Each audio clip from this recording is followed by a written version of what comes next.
இங்கே இவன் இறந்து போன ஒருத்தங்க படுத்திருந்த இடத்த கிளீன் பண்றான். இப்ப அந்த பெட் எடுத்துட்டு பார்த்தா நிறைய பணம் இருக்கு. இப்ப அந்த பணத்தெல்லாம் எடுத்துட்டு போயிட்டு கிளீன் பண்றான். கிளீன் பண்ணி காய வைக்கிறான். இப்ப அந்த பணத்தெல்லாம் அரேஞ்ச் பண்ணி பாக்குறான். எல்லாமே வரிசையான நம்பர்ல இருக்கு. அதுக்கப்புறம் அதுல ஒரு நம்பர் இருக்கதையும் நோட் பண்றான். இப்ப இத பத்தி கேட்கலான்னு பேங்க்குக்கு போறான்.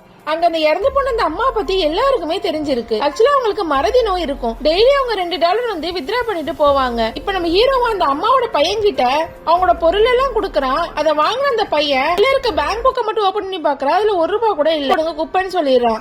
இப்ப மறுபடியும் ஹீரோ அந்த பேங்க்குக்கு போயிட்டு அவங்க அடிக்கடி போன் பண்ற நம்பருக்கு கால் பண்ணி பாக்குறான். பார்த்தா அவங்க பையன் தான். மறுபடியும் அந்த பையனை வர வச்சு அவங்க வச்சிருந்த காசு எல்லாம் குடுக்கலான்னு போறான். அந்த பையனும் ஹீரோ கிட்ட அந்த பணத்தை வாங்குறதுலயே தான் இருப்பான். ஹீரோ உடனே அந்த பணத்தை எடுத்துட்டு இன்னொரு இடத்துக்கு கூட்டிட்டு போறான். இப்ப அந்த இடத்துல ஒரு கடை இருக்கு. அந்த கடைக்குள்ள எந்த ஒருத்தர் வராரு. அவர் தான் ஒரு விஷயத்த சொல்றாரு. ஆக்சுவலா அந்த அம்மா டெய்லியுமே அவர்கிட்ட வந்து ஒரு சூட்டை பாக்குறாங்க. என் பையனுக்கு நான் இதை வாங்கியிருப்பேன், என்கிட்ட நிறைய காசு இல்ல, ஒரு நாள் நான் நிறைய காசு எடுத்து வந்து வாங்குறேன்னு சொல்லுவாங்க. இந்த விஷயத்த கேட்டதுக்கு அப்புறம் அங்க இருக்க எல்லாருக்குமே ஒரு மாதிரி ஆகுது. அதுக்கப்புறம் நம்ம ஹீரோ அந்த பணமும் அந்த அம்மாவோட கொஞ்சம் பொருளையும் கொடுக்கறான். இப்ப அந்த பையன் அந்த பொருள் எல்லாம் தூக்கி போட்டு அந்த அம்மாவோட பணத்தை மட்டும் எடுத்துட்டு போறான். அப்பதான் ஒரு விஷயத்த நோட் பண்றான்.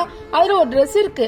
ஆக்சுவலா அந்த பையன் ஃபர்ஸ்ட் மந்த் சேலரியில அவங்க அம்மாவுக்காக ஒரு ட்ரெஸ் வாங்கி இருப்பான். அதை அவங்க பையனுக்கு ஒரு நல்ல ட்ரெஸ் வாங்கினதுக்கு அப்புறம் தான் போடணுங்கிறதுக்காக வச்சிருப்பாங்க. அதை பார்த்ததுமே அவன் கதறி கதறி அழகோட அம்மா தான் மேல எவ்வளவு அன்பு வச்சிருக்காங்கிறத அவன் அப்பதான் புரிஞ்சுக்கிறான். அவங்களுக்கு வயசான ஒரே காரணத்தால அவங்களை தனியா விட்டு அவங்க இறந்து போனது கூட 2-3 நாள் கழிச்சு ஸ்மெல் வந்துதான் தெரிஞ்சிருக்கும். அவன் எவ்வளவு பெரிய தப்பு பண்ணாங்கிற விஷயம் அவனுக்கு புரிஞ்சாலும் இதுக்கப்புறம் அவங்க அம்மா அவனுக்கு கிடைக்க போறது இல்ல. இப்ப அந்த அம்மா நினைச்சு இவன் கதறி கதறி அழ மட்டும் தான் செய்ய முடியுது. உங்களுக்கு இந்த வீடியோ பிடிச்சிருந்தா லைக் பண்ணுங்க. இந்த மாதிரி வீடியோஸ் பார்க்க மறக்காம நம்ம சேனலை சப்ஸ்கிரைப் பண்ணுங்க.